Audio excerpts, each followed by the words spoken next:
Good morning again, everyone.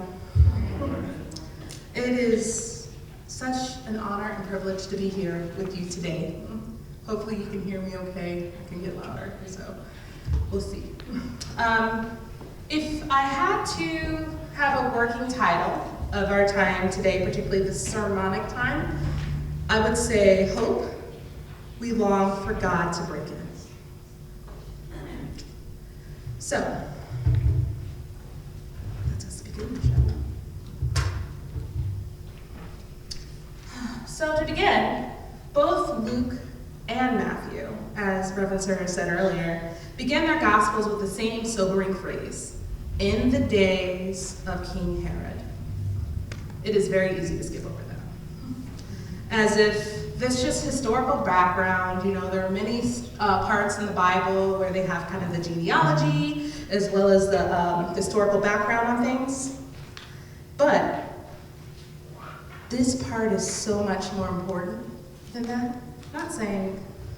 And so with that, they have a spiritual atmosphere, a diagnosis of the human condition, a reminder that the story of Jesus begins not in a peaceful time, but in fearful ones. Herod was known for paranoia, oppression, and violence. His rule was marked by political instability and spiritual anxiety.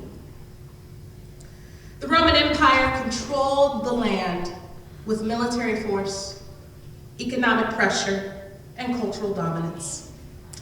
God's people lived under the weight of someone else's power and someone else's agenda. And in that world, in an age of tyranny, longing, and silence, God began to move. So to begin, we're going to first talk about Zechariah's long wait.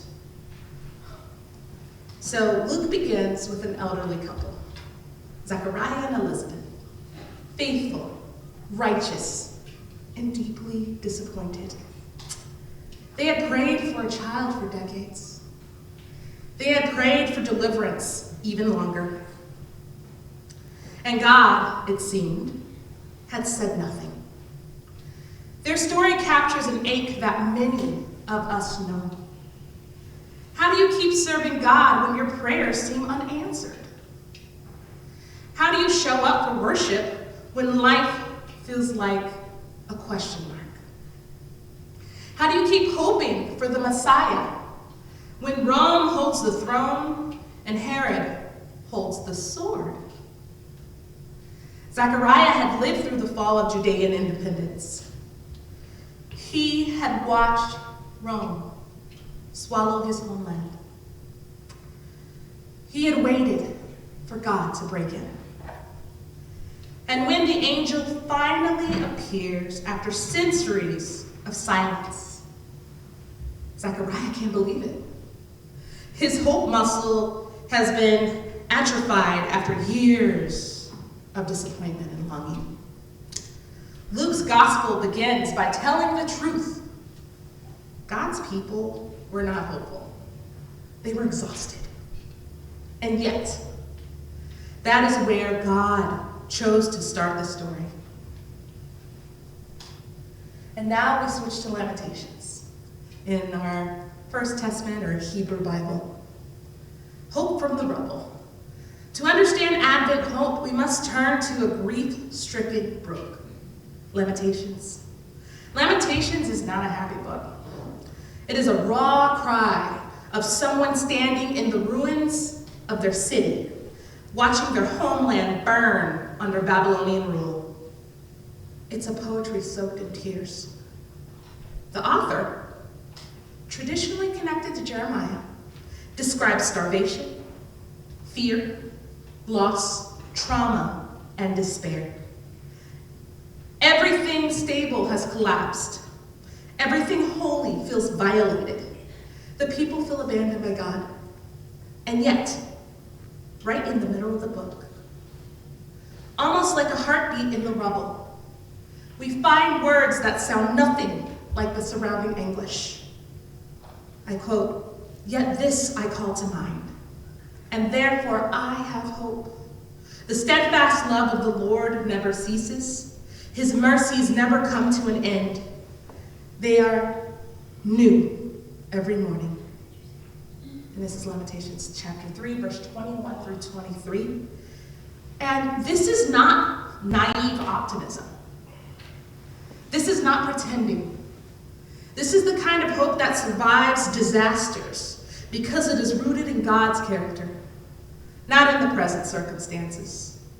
Lamentations teaches us that biblical hope is born in grief. It does not bloom in comfortable seasons. It blooms in the ashes. This is why Lamentations belongs with Luke chapter 1. Both texts begin in devastation. Both describe people living under foreign powers, Babylon and Rome. Both wrestle with God's silence, and both insist that God's mercy can break into the darkest chapters of history. So, if you'll indulge me, I'd like to take a simple poll. Please raise your hand, physically or in your heart, if this time of year carries painful memories for you. And raise your hand if it carries cherished ones too.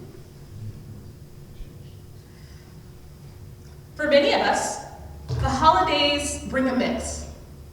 Joy wrapped in grief.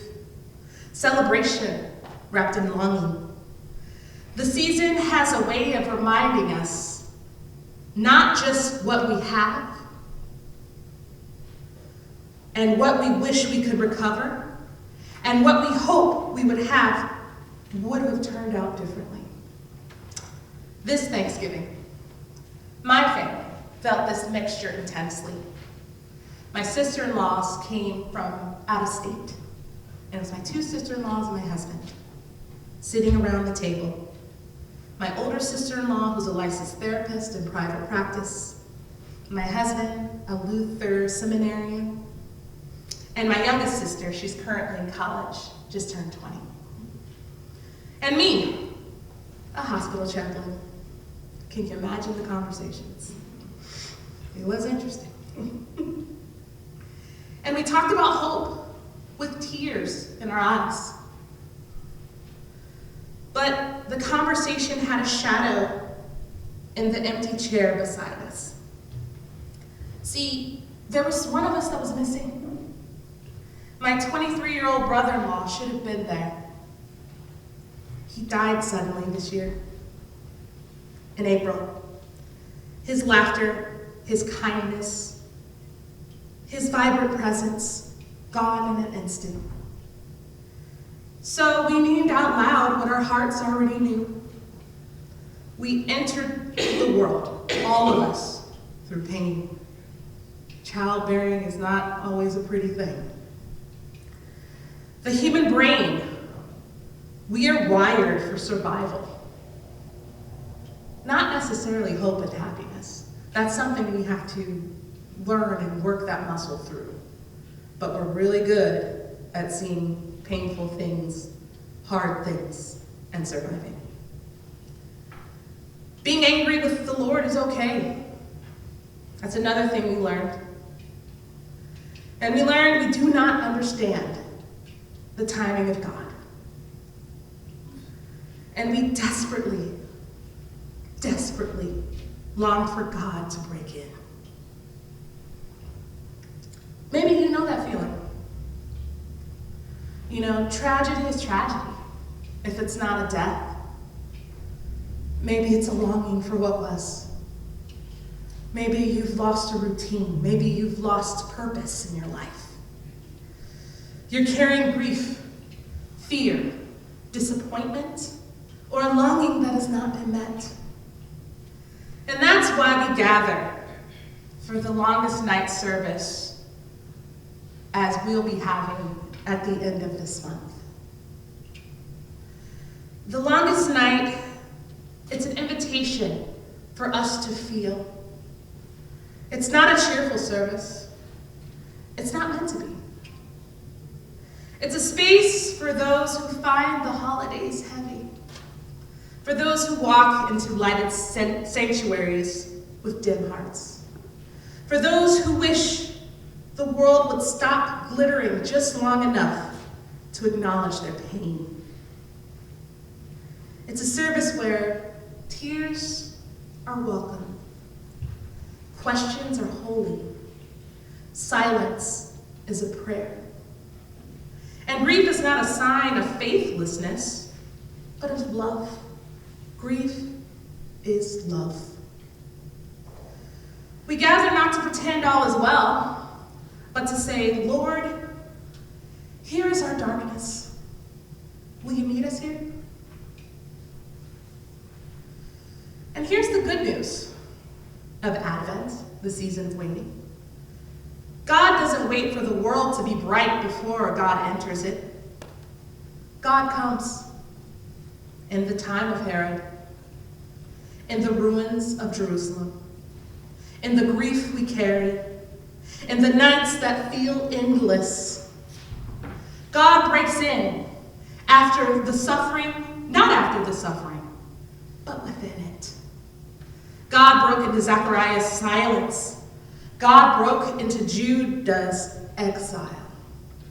God broke into a world ruled by Herod. God broke into a stable, into poverty, into danger, into vulnerability. And God still breaks in today. Maybe not in the way we expect it. Not always in dramatic signs, not always in immediate healing, but always with a presence that does not leave us. Hope is not a denial of pain. Hope is God's whisper. I am here.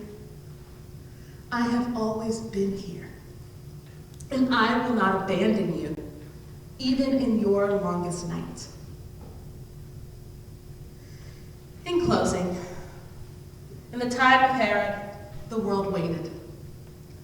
In the time of Babylon, the poet wept. In our time, our headlines, our losses, our fears, we wait and we weep too. But not the same God who broke into their darkness breaks into ours. So today, we say with limitations, yet this I call to mind, and therefore I have hope. And with Zechariah, we dare to believe that even after long silence, God still speaks. Even in the time of Herod, even in the time of grief, even now. Are you listening?